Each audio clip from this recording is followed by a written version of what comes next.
പരീക്ഷകൾക്ക് വളരെ വളരെ ഇമ്പോർട്ടന്റ് ആയിട്ട് ചോദിക്കുന്ന ഒരു ഭാഗമാണ് വിദ്യാഭ്യാസ കമ്മീഷനുകൾ.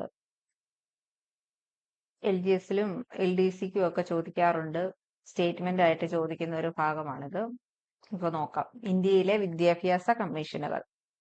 ബ്രിട്ടീഷ് ഇന്ത്യയിലെ ആദ്യ വിദ്യാഭ്യാസ കമ്മീഷൻ ഹണ്ടർ കമ്മീഷനാണ്. ഹണ്ടർ കമ്മീഷൻ 1882 ഹണ്ടർ കമ്മീഷൻ നിലവിൽ വന്നത്. ബ്രിട്ടീഷ് ഇന്ത്യയിലെ ആദ്യ വിദ്യാഭ്യാസ കമ്മീഷൻ ഏതാണ്? ഹണ്ടർ കമ്മീഷനാണ്. ഹണ്ടർ കമ്മീഷൻ 1882 അതിന്റെ ചെയർമാൻ ആരാണ്? വില്യം വിൽസൺ ഹണ്ടർ ആണ്. William Wilson Hunter.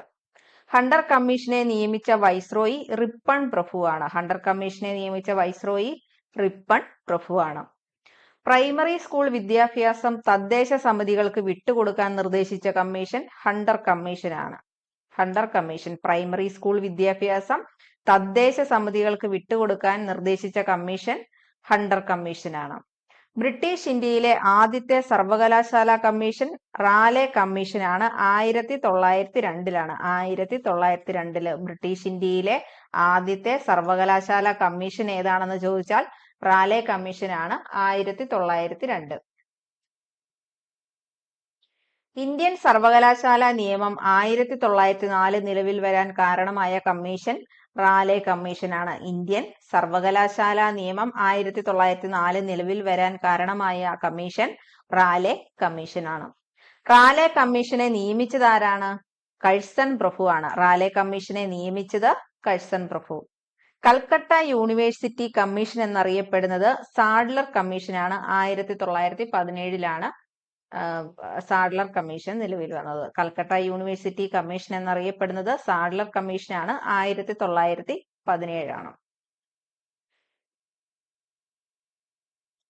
7 മുതൽ 14 വയസ്സ് വരെ 7 വർഷക്കാലം ദേശീയ അടിസ്ഥാനത്തിൽ എല്ലാ കുട്ടികൾക്കും നിർബന്ധിതവും സൗജന്യവുമായ വിദ്യാഭ്യാസം നൽകണമെന്ന് ശുപാർശ ചെയ്ത കമ്മീഷനാണ് സക്കീർ ഹുസൈൻ കമ്മിറ്റി. 1937. 7 മുതൽ 14 വയസ്സ് വരെ കാലം 7 വർഷക്കാലം ദേശീയ അടിസ്ഥാനത്തിൽ എല്ലാ കുട്ടികൾക്കും നിർബന്ധിതവും സൗജന്യവുമായ വിദ്യാഭ്യാസം നൽകണമെന്ന് ശുപാർശ ചെയ്തത് സക്കീർ ഹുസൈൻ കമ്മിറ്റിയാണ്. 1937 സക്കീർ ഹുസൈൻ കമ്മിറ്റി നിലവിൽ വന്നത്.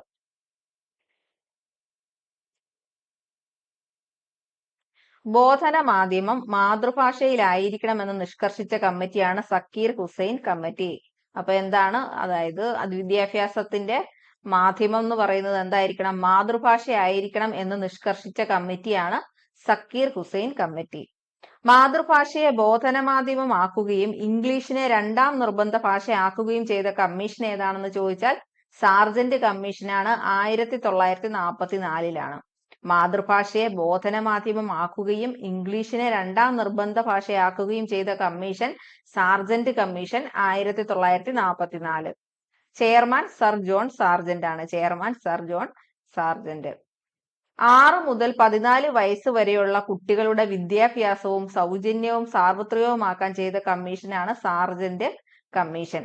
6 മുതൽ 14 വയസ്സ് വരെയുള്ള കുട്ടികളുടെ വിദ്യാഭ്യാസം സൗജന്യവും സാർവത്രികവുമാക്കാൻ ശുപാർശ ചെയ്ത കമ്മീഷനാണ് സാർജന്റ് കമ്മീഷൻ. ഇനി ഇതെല്ലാം സ്വാതന്ത്ര്യം കിട്ടുന്നതിന് മുമ്പുള്ള കമ്മീഷനുകളാണ് ഇപ്പോഴീ പറഞ്ഞത്. ഇനി സ്വാതന്ത്ര്യം ലഭിച്ചതിന് ശേഷമുള്ള കമ്മീഷനാണ് അടുത്തത് വരുന്നത്. Doctor Radhakrishnan commission. Doctor S Radhakrishnan commission. സ്വതന്ത്ര ഇന്ത്യയിലെ ആദ്യ വിദ്യാഭ്യാസ കമ്മീഷനാണ് ഡോക്ടർ എസ് രാധാകൃഷ്ണൻ കമ്മീഷൻ. സ്വതന്ത്ര ഇന്ത്യയിലെ ആദ്യ വിദ്യാഭ്യാസ കമ്മീഷൻ ഡോക്ടർ എസ് രാധാകൃഷ്ണൻ കമ്മീഷനാണ്. ഇങ്ങനെ തന്നെ ക്വസ്റ്റ്യൻ ചോദിച്ചിട്ടുണ്ട്. സ്വതന്ത്ര ഇന്ത്യയിലെ ആദ്യ വിദ്യാഭ്യാസ commission doctor S Radhakrishnan commission.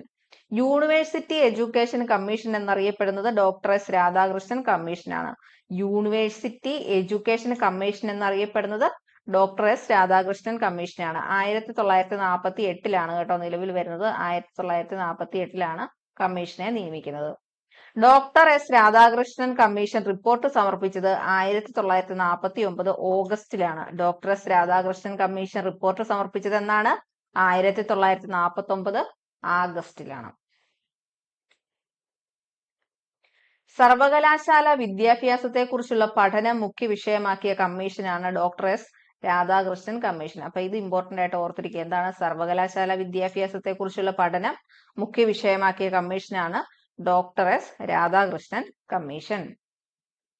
Shantiniketan Jamia Millia സർവകലാശാലകളെ മാതൃകയാക്കി റൂറൽ യൂണിവേഴ്സിറ്റികൾ ആരംഭിക്കാൻ നിർദ്ദേശിച്ച കമ്മീഷനാണ് ഡോക്ടർ രാധാകൃഷ്ണൻ കമ്മീഷൻ. അപ്പൊ എന്താണ്?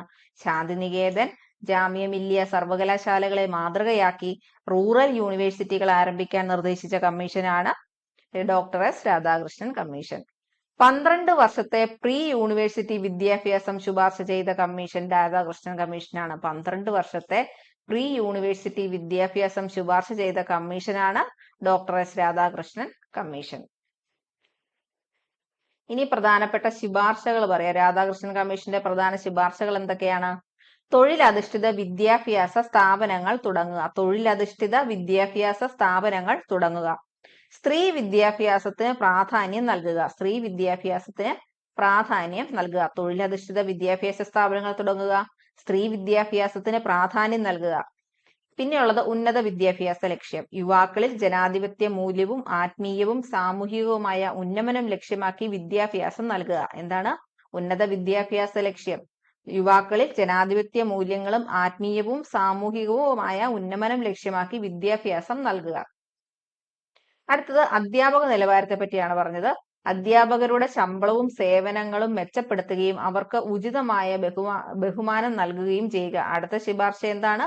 അധ്യാപകരുടെ ശമ്പളവും സേവന വ്യവസ്ഥകളും മെച്ചപ്പെടുത്തുകയും അവർക്ക് ഉചിതമായ ബഹുമാനം നൽകുകയും ചെയ്യുക. വിദ്യാഭ്യാസ ഘടന. അടുത്തത് വിദ്യാഭ്യാസ ഘടനയാണ്. അതിനെപ്പറ്റി എന്താണ് പറഞ്ഞിരിക്കുന്നത്? ബിരുദ കോഴ്സുകൾക്ക് 3 വർഷവും സെക്കൻഡറി വിദ്യാഭ്യാസം 12 വർഷവുമായി ക്രമീകരിക്കുക. എന്താണ് ശുപാർശ? ബിരുദ കോഴ്സുകൾക്ക് 3 വർഷവും സെക്കൻഡറി വിദ്യാഭ്യാസം 12 വർഷവുമായിട്ട് ക്രമീകരിക്കുക. ഗവേഷണം. സർവകലാശാലകളിൽ ഗവേഷണ സൗകര്യങ്ങൾ വർദ്ധിപ്പിക്കുക. സർവകലാശാലകളിൽ ഗവേഷണ സൗകര്യങ്ങൾ വർദ്ധിപ്പിക്കുക. യൂണിവേഴ്സിറ്റി ഗ്രാന്റ് കമ്മീഷൻ രൂപീകരിക്കാനായിട്ട് ശുപാർശ ചെയ്തു. സർവകലാശാലകൾക്ക് സാമ്പത്തിക സഹായം നൽകുന്നതിനായി UGC രൂപീകരിക്കാൻ ശുപാർശ ചെയ്തത് രാധാകൃഷ്ണൻ കമ്മീഷനാണ്. UGC രൂപീകരിക്കാൻ ശുപാർശ ചെയ്ത കമ്മീഷൻ ഏതാണെന്ന് ചോദിച്ചാൽ ഡോക്ടർ എസ് രാധാകൃഷ്ണൻ കമ്മീഷനാണ്. അടുത്തതാണ് മുതലിയാർ കമ്മീഷൻ അല്ലെങ്കിൽ secondary education commission. Radhakrishnan commission എങ്ങനെയാണ് അറിയപ്പെടുന്നത്? സർവകലാശാല കമ്മീഷനാണ് അല്ലെ. സ്വതന്ത്ര ഇന്ത്യയിലെ ആദ്യ വിദ്യാഭ്യാസ കമ്മീഷനാണ് യൂണിവേഴ്സിറ്റി എഡ്യൂക്കേഷൻ കമ്മീഷൻ എന്നാണ് അറിയപ്പെടുന്നത്. യൂണിവേഴ്സിറ്റി എഡ്യൂക്കേഷൻ കമ്മീഷൻ എന്നാണ് രാധാകൃഷ്ണൻ കമ്മീഷൻ അറിയപ്പെടുന്നത്. മുതലിയാർ കമ്മീഷൻ എങ്ങനെയാണ് അറിയപ്പെടുന്നത്? സെക്കൻഡറി വിദ്യാഭ്യാസ കമ്മീഷൻ എന്നാണ് മുതലിയാർ കമ്മീഷൻ അറിയപ്പെടുന്നത്. സെക്കൻഡറി വിദ്യാഭ്യാസ കമ്മീഷൻ എന്നാണ് മുതലിയാർ കമ്മീഷൻ അറിയപ്പെടുന്നത്. സെക്കൻഡറി വിദ്യാഭ്യാസ രംഗത്തെ സ്ഥിതിഗതികൾ പഠിച്ച് ആവശ്യമായ പരിഷ്കാരങ്ങൾ നടത്താനും സെക്കൻഡറി വിദ്യാഭ്യാസം പുനരുജ്ജീവിപ്പിക്കാനുമായി ഇന്ത്യ ഗവൺമെന്റ് 1952 നിയമിച്ച കമ്മീഷനാണ്. 1952 മുതലിയാർ കമ്മീഷനെ നിയമിക്കുന്നത്. എന്തിനു വേണ്ടിയിട്ട്? സെക്കൻഡറി വിദ്യാഭ്യാസ രംഗത്തെ സ്ഥിതിഗതികൾ പഠിച്ച് ആവശ്യമായ പരിഷ്കാരങ്ങൾ നടത്താനും സെക്കൻഡറി വിദ്യാഭ്യാസം പുനരുജ്ജീവിപ്പിക്കാനുമായിട്ടാണ് നിയമിച്ചത്. വിദ്യാഭ്യാസ ഘടന എങ്ങനെയായിരിക്കണം? 11 മുതൽ 17 വയസ്സ് പ്രായപരിധിയിൽ സെക്കൻഡറി വിദ്യാഭ്യാസം 2 ഘട്ടങ്ങളായി പുനഃസംഘടിപ്പിക്കുക. ശുപാർശകളാണ് അത്. മുതലിയാർ കമ്മീഷന്റെ ശുപാർശകളാണ്. 11 മുതൽ 17 വയസ്സ് പ്രായപരിധിയിൽ സെക്കൻഡറി വിദ്യാഭ്യാസം 2 ഘട്ടങ്ങളായിട്ട് പുനഃസംഘടിപ്പിക്കുക.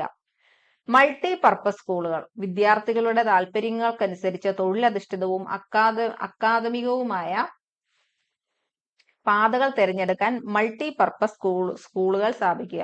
അപ്പൊ മൾട്ടി പർപ്പസ് സ്കൂളുകളെ പറ്റി എന്താണ് മുതലിയാർ കമ്മീഷൻ പറഞ്ഞത്? വിദ്യാർത്ഥികളുടെ താല്പര്യങ്ങൾക്കനുസരിച്ച് തൊഴിലധിഷ്ഠിതവും അക്കാദമികവുമായ പാതകൾ തിരഞ്ഞെടുക്കാൻ മൾട്ടി പർപ്പസ് സ്കൂളുകൾ സ്ഥാപിക്കുക. മൾട്ടി പർപ്പസ് സ്കൂളുകൾ സ്ഥാപിക്കുക. പാഠ്യപദ്ധതിയെ പറ്റി എന്താണ് പറഞ്ഞിരിക്കുന്നത്? വൈവിധ്യവൽക്കരിക്കപ്പെട്ട പാഠ്യപദ്ധതി, തൊഴിലധിഷ്ഠിത പരിശീലനം, ശാസ്ത്ര സാങ്കേതിക വിദ്യാഭ്യാസം എന്നിവ പ്രോത്സാഹിപ്പിക്കുക. അപ്പൊ എന്തൊക്കെയാണ്? വൈവിധ്യവൽക്കരിക്കപ്പെട്ട പാഠ്യപദ്ധതി, തൊഴിലധിഷ്ഠിത പരിശീലനം, ശാസ്ത്ര സാങ്കേതിക വിദ്യാഭ്യാസം എന്നിവ പ്രോത്സാഹിപ്പിക്കുക.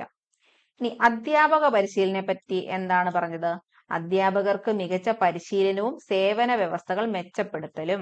അപ്പൊ അധ്യാപകർക്ക് മികച്ച പരിശീലനവും സേവന വ്യവസ്ഥകൾ മെച്ചപ്പെടുത്തലും.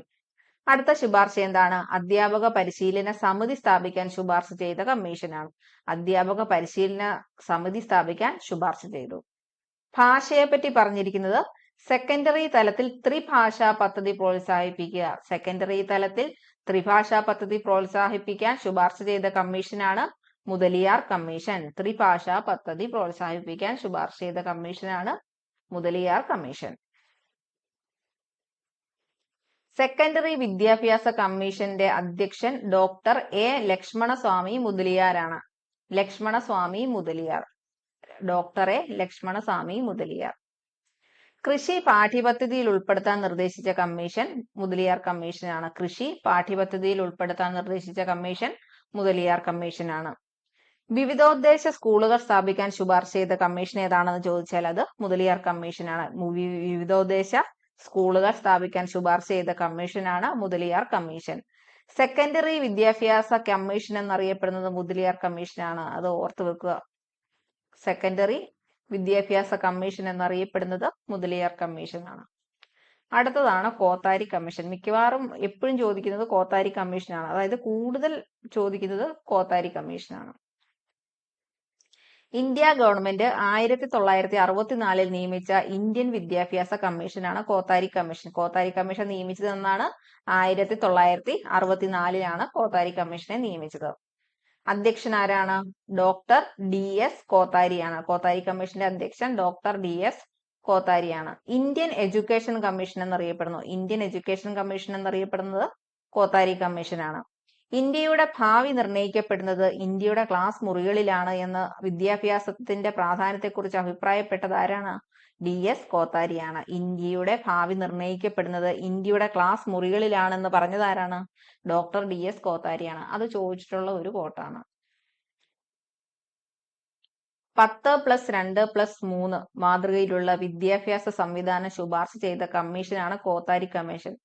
ഈ സംഭവം ഒരുപാട് തവണ ചോദിച്ചിട്ടുണ്ട്. സ്റ്റേറ്റ്മെന്റ് ആയിട്ടും ചോദിച്ചിട്ടുണ്ട്, അല്ലാതെ ഒബ്ജക്റ്റീവ് ഒറ്റ ക്വസ്റ്റ്യൻ ആയിട്ടും ഒക്കെ ചോദിച്ചിട്ടുള്ളതാണ്. സ്ഥിരമായിട്ട് വിദ്യാഭ്യാസത്തിന്റെ ഏരിയയിൽ നിന്ന് ചോദിക്കുന്ന ഒരു സംഭവമാണിത്.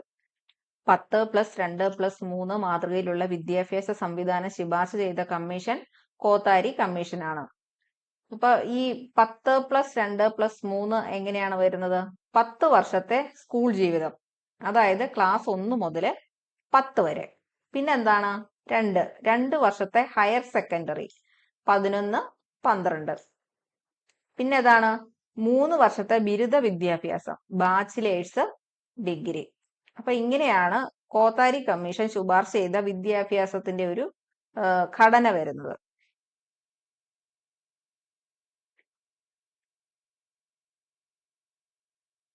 മൂല്യ വിദ്യാഭ്യാസത്തിന് ഊന്നൽ നൽകണമെന്ന് ശുപാർശ ചെയ്ത കമ്മീഷനാണ് കോത്താരി കമ്മീഷൻ. മൂല്യ വിദ്യാഭ്യാസത്തിന് ഊന്നൽ നൽകണമെന്ന് ശുപാർശ ചെയ്ത കമ്മീഷനാണ് കോത്താരി കമ്മീഷൻ.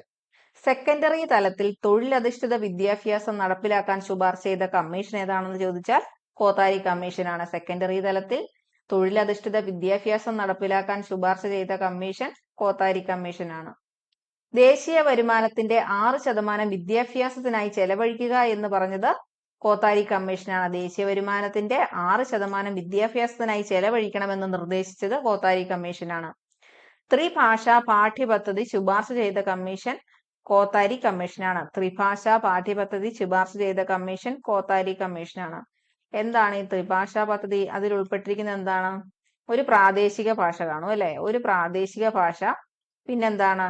ഇംഗ്ലീഷ് ഭാഷ, പിന്നെ ഔദ്യോഗിക ഭാഷ, ഇന്ത്യയുടെ ഔദ്യോഗിക ഭാഷ.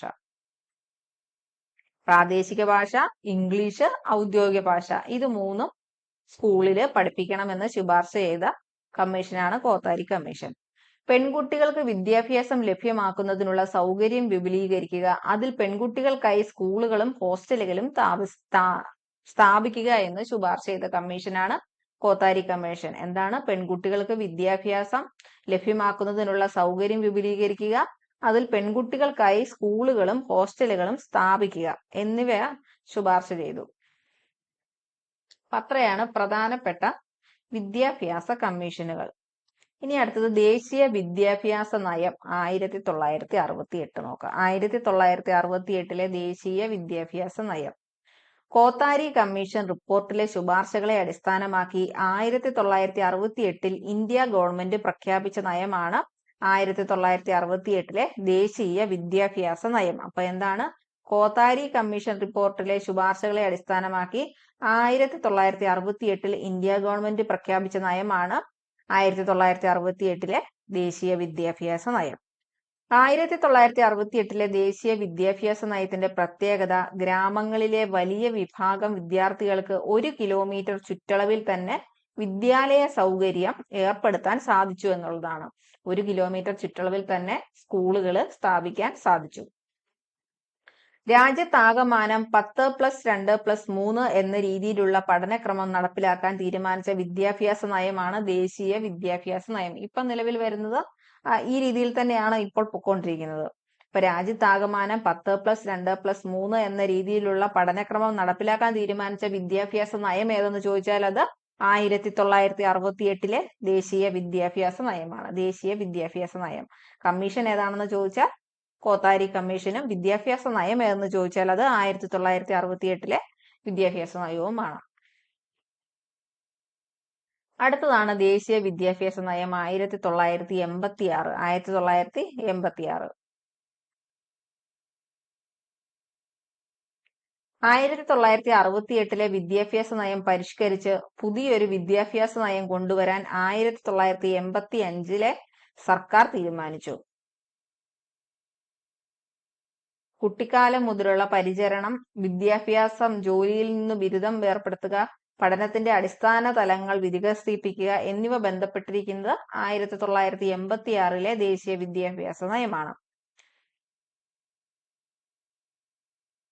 10+2+3 എന്ന വിദ്യാഭ്യാസ ഘടന രാജ്യമൊട്ടാകെ പൊതുവായി അംഗീകരിച്ച വിദ്യാഭ്യാസ നയമാണ് 68 വിദ്യാഭ്യാസ നയം. അപ്പൊ എന്താണ്?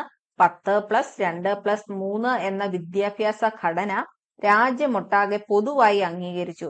ആദ്യമേ അത് നടപ്പിലാക്കി 1968. അതിനുശേഷം 86 അത് പൊതുവായിട്ട് അംഗീകരിച്ചു. പ്രീ ഡിഗ്രി കോഴ്സുകൾ കോളേജുകളിൽ നിന്നും വേർപെടുത്തിയ വിദ്യാഭ്യാസ നയമാണ് 1986 വിദ്യാഭ്യാസ നയം. പ്രീ ഡിഗ്രി കോഴ്സുകൾ കോളേജുകളിൽ നിന്നും വേർപെടുത്തിയ വിദ്യാഭ്യാസ നയമാണ് 1986 ദേശീയ വിദ്യാഭ്യാസ നയം.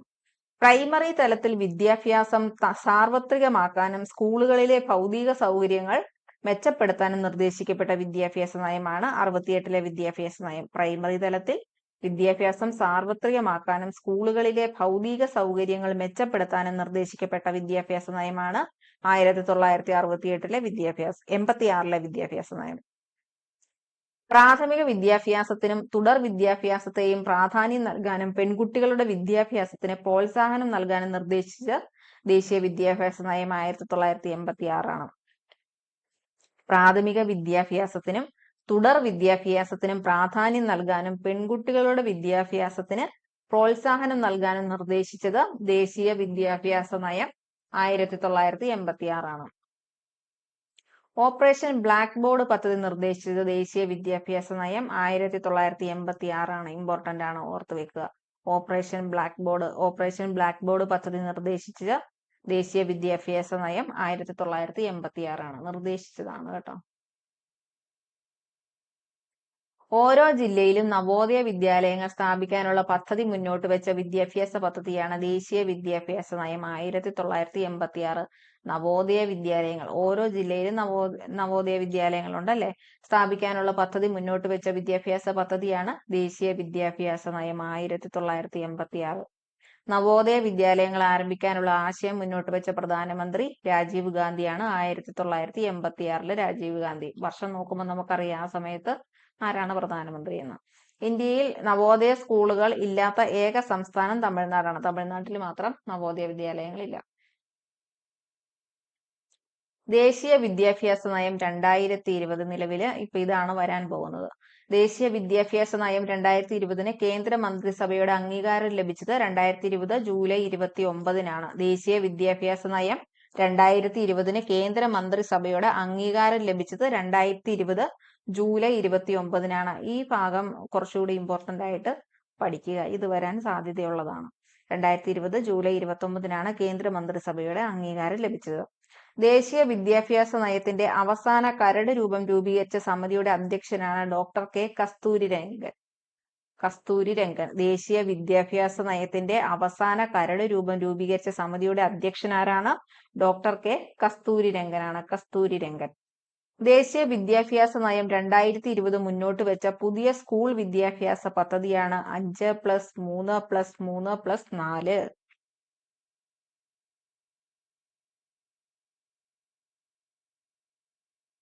അപ്പൊ ദേശീയ വിദ്യാഭ്യാസ നയം 2020 മുന്നോട്ട് വെച്ച പുതിയ സ്കൂൾ വിദ്യാഭ്യാസ മാതൃക എന്താണ്?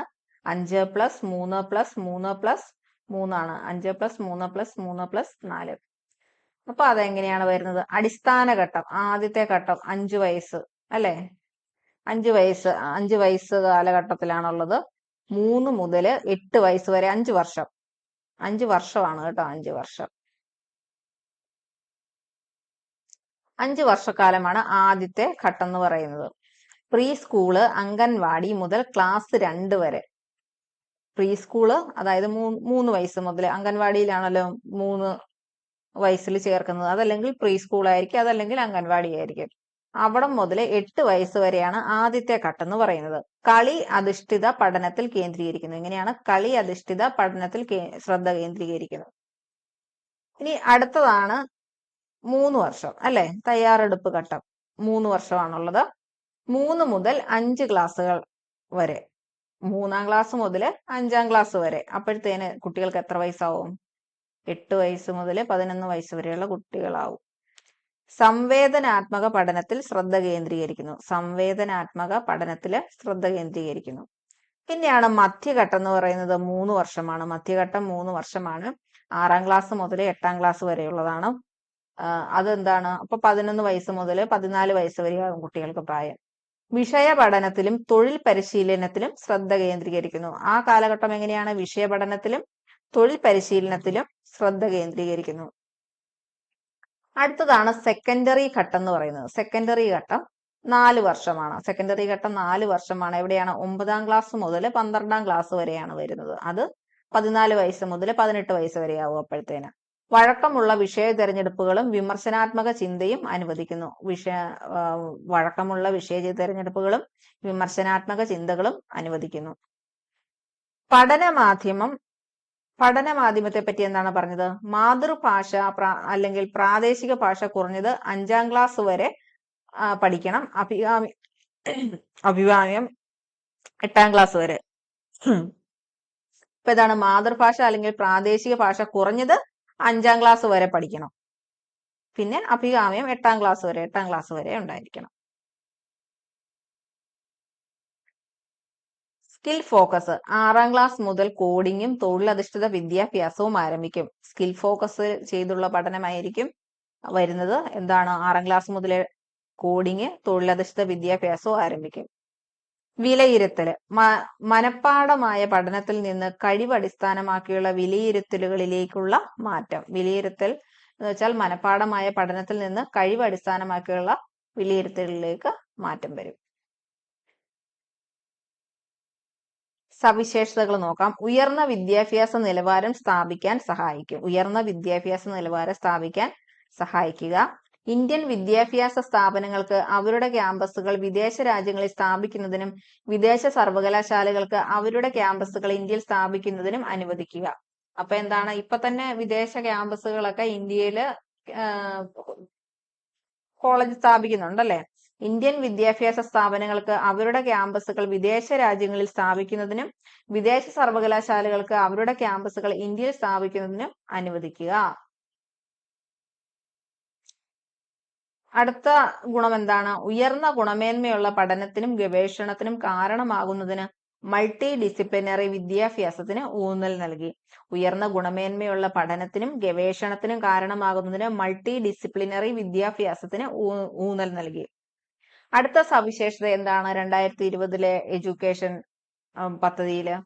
പ്രീ പ്രൈമറി സ്കൂൾ മുതൽ ഗ്രേഡ് 12 വരെയുള്ള സ്കൂൾ വിദ്യാഭ്യാസത്തിന്റെ എല്ലാ തലങ്ങളിലും സാർവത്രിക പ്രവേശനം ഉറപ്പാക്കൽ. എങ്ങനെയാണ്? പ്രീ പ്രൈമറി സ്കൂൾ മുതൽ ഗ്രേഡ് 12 വരെയുള്ള സ്കൂൾ വിദ്യാഭ്യാസത്തിന്റെ എല്ലാ തലങ്ങളിലും സാർവത്രിക പ്രവേശനം ഉറപ്പാക്കൽ.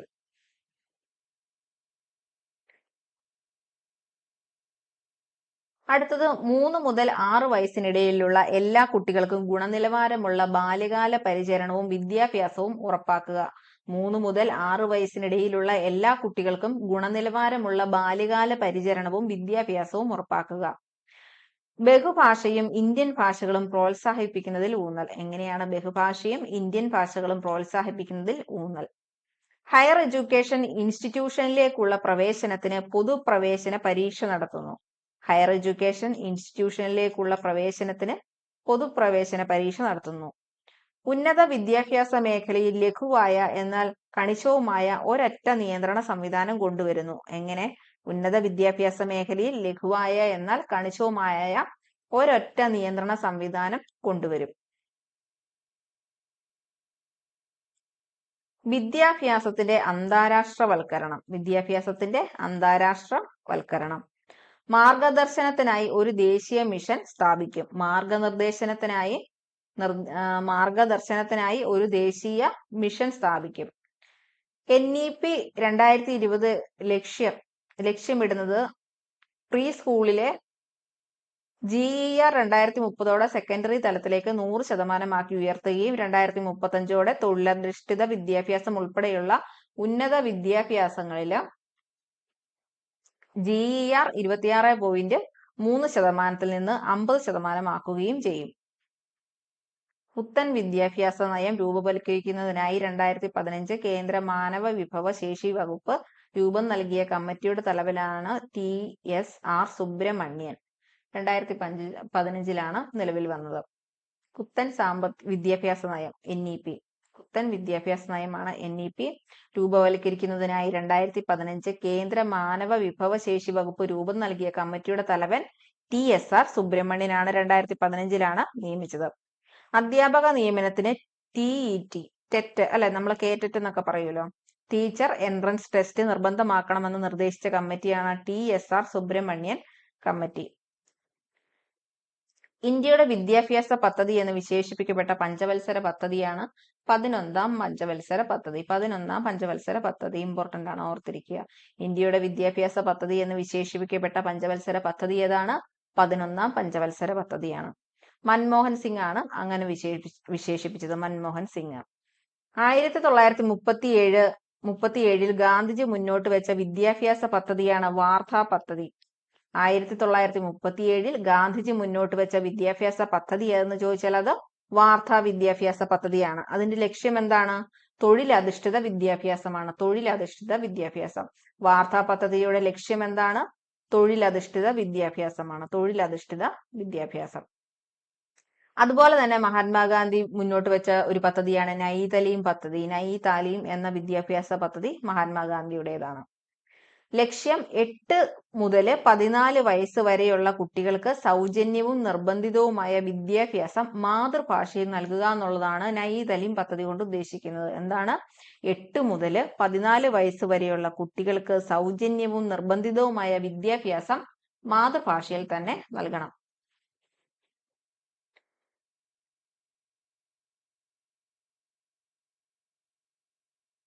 പലതും ഈ അങ്ങോട്ടും ഇങ്ങോട്ടും ഒക്കെ തിരിച്ചും മറിച്ചും ഒക്കെ ആൾക്കാര് ഒരാളുടെ ഐഡിയ എടുത്ത് വേറൊരാളെടുത്ത് അങ്ങനെ ഇങ്ങനെയൊക്കെ വന്നിട്ടുണ്ട്. അതുകൊണ്ട് ശ്രദ്ധിക്കുക. ചിലതൊക്കെ സെയിം ഐഡിയാസ് തന്നെ ആയിരിക്കും ഓരോ പലരുടെ കാര്യങ്ങളിലും കയറി വരുന്നത്. ഇപ്പൊ ഈ 6 വയസ്സ് മുതൽ 14 വയസ്സ് വരെ, 3 വയസ്സ് മുതൽ 6 വയസ്സ് വരെ എന്നൊക്കെ പലരും അഭിപ്രായപ്പെട്ടിട്ടുണ്ട്.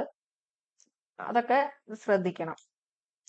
നൈതലീം പദ്ധതിയെക്കുറിച്ച് പഠിക്കാൻ നിയോഗിക്കപ്പെട്ട കമ്മീഷനാണ് doctor Zakir Hussain committee. Doctor Zakir Hussain committee.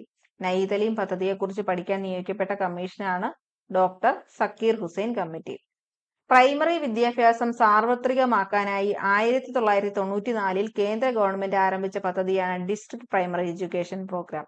Primary വിദ്യാഭ്യാസം സാർവത്രികമാക്കാൻ 1994 കേന്ദ്ര ഗവൺമെന്റ് ആരംഭിച്ച പദ്ധതിയാണ് district primary education program. Indian വിദ്യാഭ്യാസത്തിന്റെ ഉന്നമനത്തിനായി ബ്രിട്ടീഷുകാർ നടത്തിയ ആദ്യ ചുവടുവയ്പ് അറിയപ്പെടുന്നത് ചാർട്ടർ ആക്ട് ആണ്. 1813 ചാർട്ടർ ആക്ടിലാണ് ആദ്യം ഇന്ത്യൻ വിദ്യാഭ്യാസത്തിന്റെ ഉന്നമനത്തിനായി ബ്രിട്ടീഷുകാർ അല്ലെങ്കിൽ ബ്രിട്ടീഷുകാർ ആദ്യമായിട്ട് ചെയ്തൊരു കാര്യം എന്ന് പറയുന്നത് ചാർട്ടർ ആക്ട് ആണ് 1813. ഇന്ത്യൻ വിദ്യാഭ്യാസ രംഗത്ത് പാശ്ചാത്യവൽക്കരണത്തിന് കാരണമായ നിർദ്ദേശങ്ങളാണ് മെക്കാളെ മിനിറ്റ്സ് എന്നറിയപ്പെടുന്നത്. 1835 മെക്കാളെ മിനിറ്റ്സ് ഇറക്കിയത്. ഇന്ത്യൻ വിദ്യാഭ്യാസ രംഗത്ത് പാശ്ചാത്യവൽക്കരണത്തിന് കാരണമായ നിർദ്ദേശങ്ങളാണ് മെക്കാളെ മിനിറ്റ്സ്. 1835 മെക്കാളെ മിനിറ്റ്സ് ഇറക്കിയത്. ഇന്ത്യയിൽ ഇംഗ്ലീഷ് വിദ്യാഭ്യാസത്തിന് അടിത്തറയിട്ട റിപ്പോർട്ട് ഏതെന്ന് ചോദിച്ചാൽ അത് മെക്കാളെ മിനിറ്റ്സ് ആണ്. ഇന്ത്യയിലെ ഇംഗ്ലീഷ് വിദ്യാഭ്യാസത്തിന് അടിത്തറയിട്ട റിപ്പോർട്ട് ഏതാണ്? മെക്കാളെ മിനിറ്റ്സ് ആണ്. രക്തത്തിലും വർണ്ണത്തിലും ഇന്ത്യക്കാരനും അഭിരുചിയിലും അഭിപ്രായത്തിലും ധാർമ്മികതയിലും ബുദ്ധിയിലും ഇംഗ്ലീഷുകാരനുമായ ഒരു വർഗത്തെ സൃഷ്ടിക്കുകയാണ് നമ്മുടെ ലക്ഷ്യം എന്ന് പറഞ്ഞത് മെക്കാളെ പ്രഭുവാണ്. എങ്ങനെയാണ്? രക്തത്തിലും വർണ്ണത്തിലും ഇന്ത്യക്കാരനും അഭിരുചിയിലും അഭിപ്രായത്തിലും ധാർമ്മികതയിലും ബുദ്ധിയിലും ഇംഗ്ലീഷുകാരനായ ഒരു വർഗത്തെ സൃഷ്ടിക്കുകയാണ് നമ്മുടെ ലക്ഷ്യം. ഇങ്ങനെ പറഞ്ഞത് മെക്കാളെ പ്രഭുവാണ്. ബ്രിട്ടീഷ് ഗവൺമെന്റ് ഇന്ത്യയിൽ ഇംഗ്ലീഷ് ഔദ്യോഗിക ഭാഷയാക്കിയ വർഷം 1835. ബ്രിട്ടീഷ് ഗവൺമെന്റ് ഇന്ത്യയിൽ ഇംഗ്ലീഷ് ഔദ്യോഗിക ഭാഷയാക്കിയത് 1835. ഔദ്യോഗിക ഭാഷയാക്കിയത് 1835. വുഡ്സ് ഡെസ്പാച്ച് നടപ്പിലാക്കുമ്പോഴത്തെ ഗവർണർ ജനറൽ ഡൽഹൌസി പ്രഭുവാണ്. വുഡ്സ് ഡെസ്പാച്ച് നടപ്പിലാക്കുമ്പോഴത്തെ ഗവർണർ ജനറൽ ഡൽഹൌസി പ്രഭുവാണ്.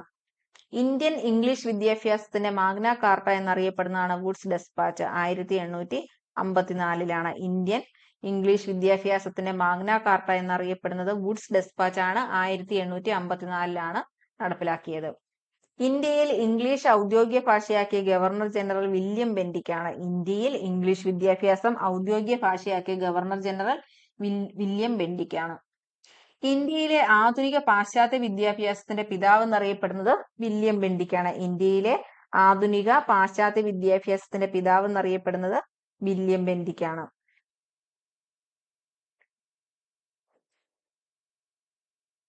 ഇന്ത്യയിൽ കോടതി ഭാഷ പേർഷ്യനിൽ നിന്നും ഇംഗ്ലീഷിലേക്ക് മാറ്റിയ ഗവർണർ ജനറൽ വില്യം ബെന്റിക്കാണ്. ഇന്ത്യയിൽ കോടതി ഭാഷ പേർഷ്യനിൽ നിന്നും ഇംഗ്ലീഷിലേക്ക് മാറ്റിയത് വില്യം ബെന്റിക്കാണ്. 1857 കൊൽക്കത്ത, മുംബൈ, ചെന്നൈ എന്നിവിടങ്ങളിൽ പുതിയ സർവകലാശാലകൾ സ്ഥാപിക്കുവാൻ കാരണമായ നിയമമാണ് വുഡ്സ് ഡെസ്പാച്ച്. അപ്പൊ വുഡ്സ് ഡെസ്പാച്ച് ആണ് 1857 കൊൽക്കത്ത, മുംബൈ, ചെന്നൈ എന്നിവിടങ്ങളിൽ പുതിയ സർവകലാശാലകൾ സ്ഥാപിക്കുവാൻ കാരണമായ നിയമം അല്ലെങ്കിൽ നയം. 1875 മുഹമ്മദൻ ആംഗ്ലോ ഓറിയന്റൽ കോളേജ് സ്ഥാപിച്ചത് സർ സയ്യിദ് അഹമ്മദ് ഖാൻ ആണ്. പലതവണ ചോദിച്ചിട്ടുള്ള ഒരു ക്വസ്റ്റ്യൻ ആണ്. 1875 മുഹമ്മദൻ ആംഗ്ലോ ഓറിയന്റൽ കോളേജ് സ്ഥാപിച്ചത് സർ സയ്യിദ് അഹമ്മദ് ഖാൻ ആണ്. സർ സയ്യിദ് അഹമ്മദ് ഖാൻ. 1920 മുതൽ അലിഗഡ് മുസ്ലിം സർവകലാശാല, ഇപ്പൊ അറിയപ്പെടുന്നത് അലിഗഡ് മുസ്ലിം സർവകലാശാല എന്നാണ്. ഡെക്കാൻ എഡ്യൂക്കേഷൻ സൊസൈറ്റി സ്ഥാപിച്ചത് ബാലഗംഗാധര തിലകും ജി അഗാർക്കറുമാണ്. 1884 ഡെക്കാൻ എഡ്യൂക്കേഷൻ സൊസൈറ്റി സ്ഥാപിച്ചത് ബാലഗംഗാധര തിലക് ജി അഗാർക്കർ ആണ്. 1884 ശാന്തി നികേതൻ സ്ഥാപിച്ചത് രവീന്ദ്രനാഥ ടാഗോർ ആണ്. 1901 ശാന്തി നികേതൻ സ്ഥാപിച്ചത് രവീന്ദ്രനാഥ ടാഗോർ ആണ്. 1901 ശാന്തി നികേതൻ വിശ്വഭാരതി സർവകലാശാലയായി മാറിയ വർഷം 1921 പശ്ചിമ ബംഗാളിലാണ് സ്ഥിതി ചെയ്യുന്നത്. ശാന്തി നികേതൻ ഇപ്പൊ അറിയപ്പെടുന്നത് എങ്ങനെയാണ്? വിശ്വഭാരതി സർവകലാശാല എന്നാണ്. 1921 പശ്ചിമ ബംഗാളിലാണ് സ്ഥിതി ചെയ്യുന്നത്. പ്രധാനമന്ത്രി ചാൻസലർ ആയിട്ടുള്ള ഏക സർവകലാശാലയാണ് വിശ്വഭാരതി സർവകലാശാല. പ്രധാനമന്ത്രി ചാൻസലർ ആയിട്ടുള്ള ഏക സർവകലാശാല എന്ന് ചോദിച്ചാൽ അത് വിശ്വഭാരതി സർവകലാശാലയാണ്. സാധാരണ പ്രസിഡന്റ് ഒക്കെയാണ് സർവകലാശാലകളുടെയൊക്കെ വിസിറ്റർ ആയിട്ടൊക്കെ അറിയപ്പെടുന്നത്, ചാൻസലർ ആയിട്ടൊക്കെ വരുന്നത്. മദൻ മോഹൻ മാളവിയുടെ നേതൃത്വത്തിൽ സ്ഥാപിക്കപ്പെട്ട സർവകലാശാലയാണ് ബനാറസ് ഹിന്ദു സർവകലാശാല. 1916 ബനാറസ് ഹിന്ദു സർവകലാശാല സ്ഥാപിച്ചതാരാണ്? മദൻ മോഹൻ മാളവിയാണ്. 1916 ഭാരതീയ വിദ്യാഭവൻ സ്ഥാപിച്ചത് KM മുൻഷിയാണ്. 1938 ഭാരതീയ വിദ്യാഭവൻ സ്ഥാപിച്ചത് KM മുൻഷിയാണ്. 1938 അപ്പൊ അത്രയാണ് വിദ്യാഭ്യാസ കമ്മീഷനുകൾ.